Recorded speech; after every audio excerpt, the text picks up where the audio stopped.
Make your own sunscreen at home. Think your skincare is working without sunscreen? Think again.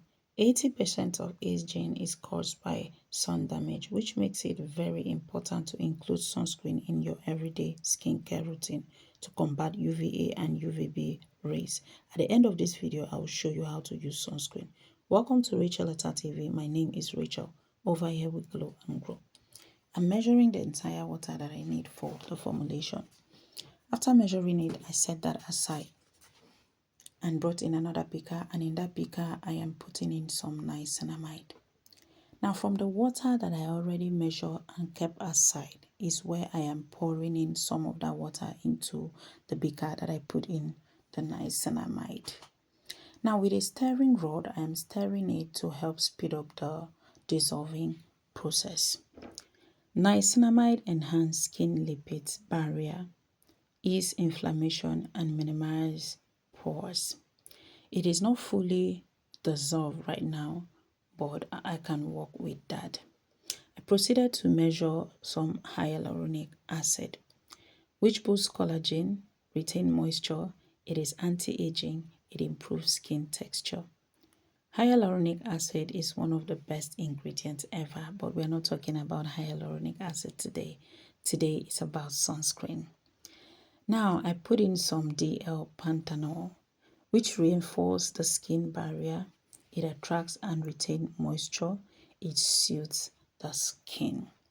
Now I'm mixing that very well to make sure it's dissolving well. I measured in some allantoin. Allantoin is an amazing ingredient. It stimulates wound healing and it soothes irritation. Mixing that all together, making sure it is set to dissolve well. I set that aside and brought in the phase A beaker, which is the water phase. Now I put in some propanediol, which enhances absorption of other ingredients and improves hydration. After that, I put in some disodium EDTA. This ingredient would bind the metal ions that might be present in the water. Now I measured in some xanthan gum. This is a thickener and it will also help stabilize the formulation. Inside there, I am putting in some vegetable glycerin to help it to dissolve. Now, vegetable glycerin is a humectant. It relieves dryness, it is antimicrobial, and it aids in wound healing. I mixed everything together and I'm pouring it in the phase A beaker, which is the water phase. Now, you can straight up put in your vegetable glycerin in the water and you can put in your xanthan gum in the water.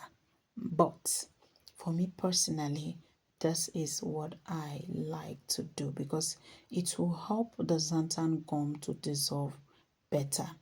I set that aside and I brought in this container and I put in some titanium dioxide and some zinc oxide.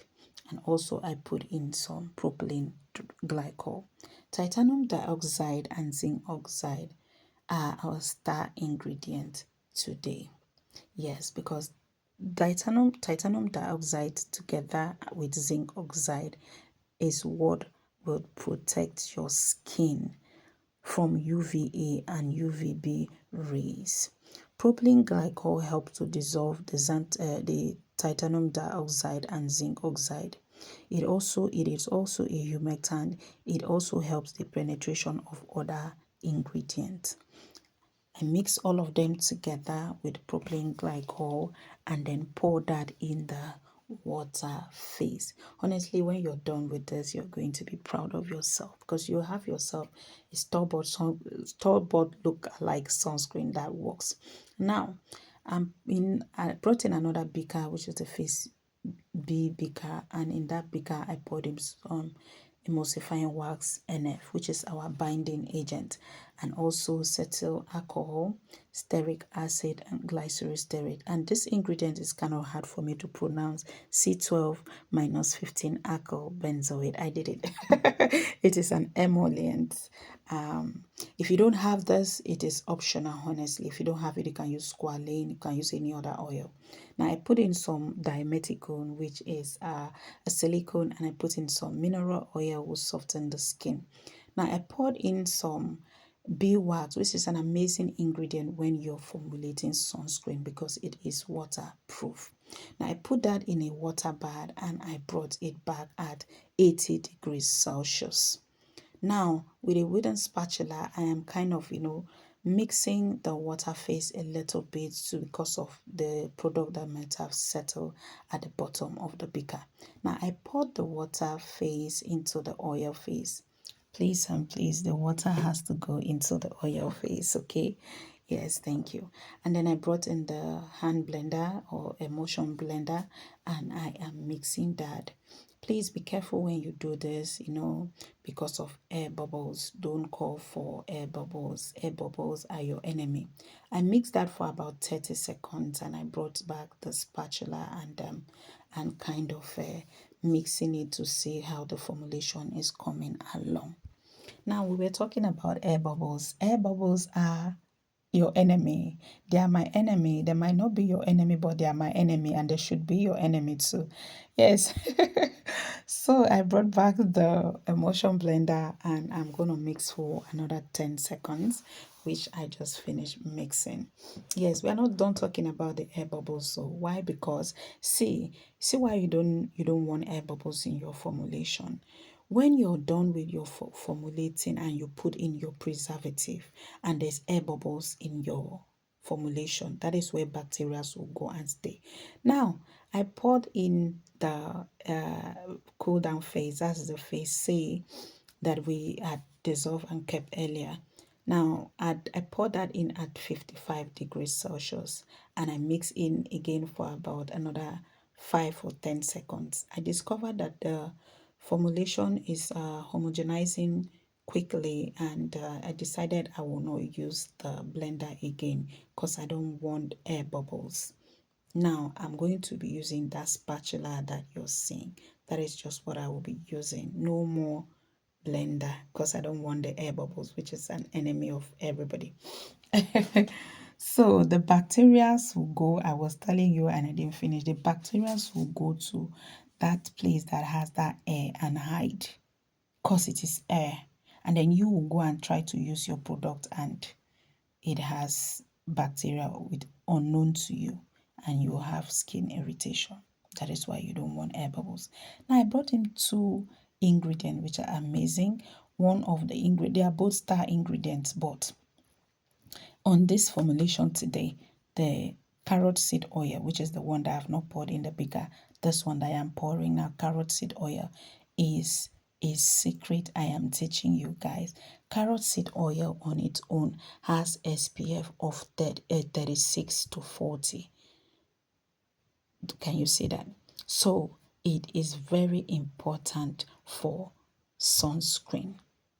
It is very important. Now, number two of why this carrot seed oil and rosehip oil are very important in this formulation is because now we used titanium dioxide and zinc oxide, which will leave a white cast on your skin, which is why everybody try to run away from mineral sunscreen, but it's still the best. Stay away from chemical sunscreen, please. Now, the color of this carrot seed oil and rosehip oil will give this natural sunscreen a tint. That tint will be there and it will reduce that white cast while still protecting your skin.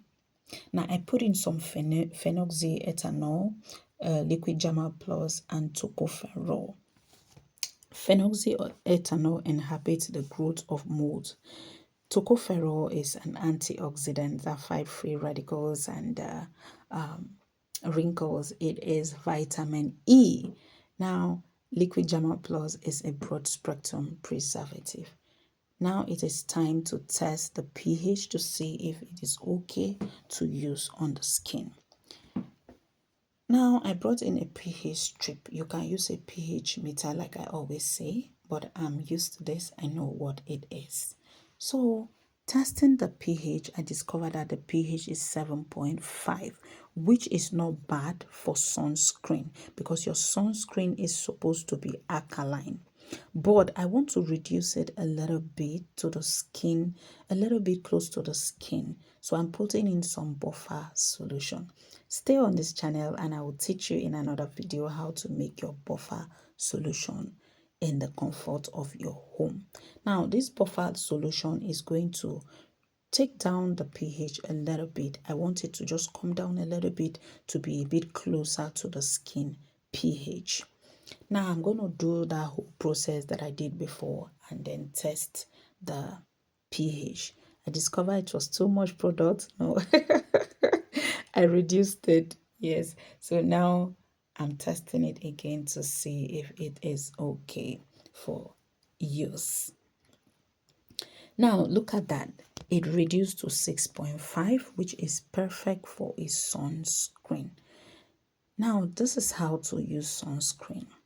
After your entire skincare routine in the morning or afternoon, daytime, now you will now apply, that's after you've applied your moisturizer. Sunscreen is the last thing you apply on your skin before your makeup, or if you're choosing not to wear makeup, it is the last thing you apply on your skin. Now, the one I used on my hand now, if you're going to use sunscreen, you will use more than that. Look at my hand, how it's looking, no white cast. Thank you so much for watching. Please like, subscribe, click